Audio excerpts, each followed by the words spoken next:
ഹമാസിന് അവസാന മുന്നറിയിപ്പുമായി ഡൊണാൾഡ് ട്രംപ്. ബന്ദികളുടെ മോചനം ഉടൻ നടപ്പിലാക്കണം. ഏവരും ഗാസ ഇസ്രയേൽ യുദ്ധം അവസാനിക്കണമെന്ന് ആഗ്രഹിക്കുന്നു. താൻ മുന്നോട്ട് വെച്ച വെടിനിർത്തൽ നിർദ്ദേശം ഇസ്രയേൽ അംഗീകരിച്ചു കഴിഞ്ഞു. ഇനി ഹമാസാണ് സമാധാന നിർദ്ദേശം അംഗീകരിക്കേണ്ടത്. അല്ലാത്ത പക്ഷം അനന്തരഫലങ്ങൾ നേരിടേണ്ടി വരുമെന്നും ഡൊണാൾഡ് ട്രംപ് സാമൂഹ്യ മാധ്യമത്തിൽ കുറിച്ചു.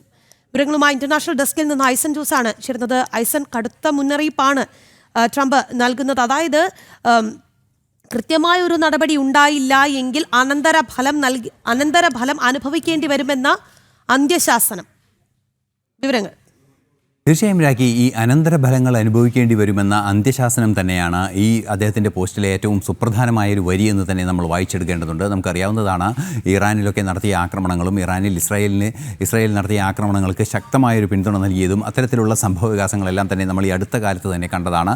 സ്വാഭാവികമായും നമുക്കറിയാവുന്നതാണ് ബന്ദികളുടെ മോചനം സാധ്യമാക്കണമെന്ന ആവശ്യം ഇസ്രായേൽ മുന്നോട്ട് വയ്ക്കുന്നുണ്ട്.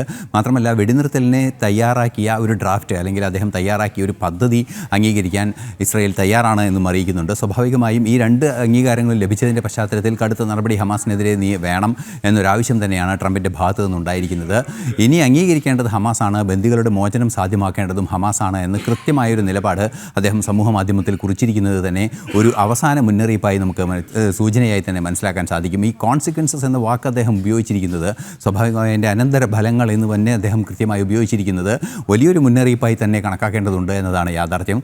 പല വിധത്തിലുള്ള കാര്യങ്ങൾ പുറത്തേക്ക് വരികയും, അതായത് വെടിനിർത്തലിന് തയ്യാറാണെന്നൊരു നിലപാടും, അത്തരത്തിൽ ബന്ദികളുടെ മോചനത്തിൽ മുഴുവൻ ബന്ദികളുടെയും മോചനത്തിൽ ചില നിയന്ത്രണങ്ങൾ വയ്ക്കുക, അത്തരത്തിലുള്ള പല രീതിയിലുള്ള പ്രതിരോധങ്ങൾ ഹമാസിൻ്റെ ഭാഗത്തു നിന്നുണ്ടായിരുന്നുവെങ്കിൽ കൂടി അന്തിമമായി വെടിനിർത്തലിന് അനുകൂലമായൊരു നിലപാടാണ് ഹമാസിൻ്റെ ഭാഗത്തു നിന്ന് ഇതുവരെ പൊതുവെ കാണാൻ സാധിക്കുന്നതെങ്കിൽ കൂടി ഈ വാക്കുകളിൽ നിന്നും നമുക്ക് മനസ്സിലാക്കുന്നത് ഒരു അന്ത്യശാസനം തന്നെ നൽകിയിരിക്കുന്നു എന്നാണ്. സ്വാഭാവികമായും ഒരു നീക്കത്തിലേക്ക് പോയേക്കാം എന്ന ഒരു സൂചന അന്താരാഷ്ട്ര സമൂഹത്തിന് ഉൾപ്പെടെ നൽകുന്നതാണ് ട്രംപിൻ്റെ നിലപാട് എന്നാണ് മനസ്സിലാക്കാൻ സാധിക്കുന്നത്. ഹമാസിന് മുന്നറിയിപ്പുമായി ട്രംപ് രംഗത്ത് എത്തിയിരിക്കുന്നു എന്നുള്ളതാണ്.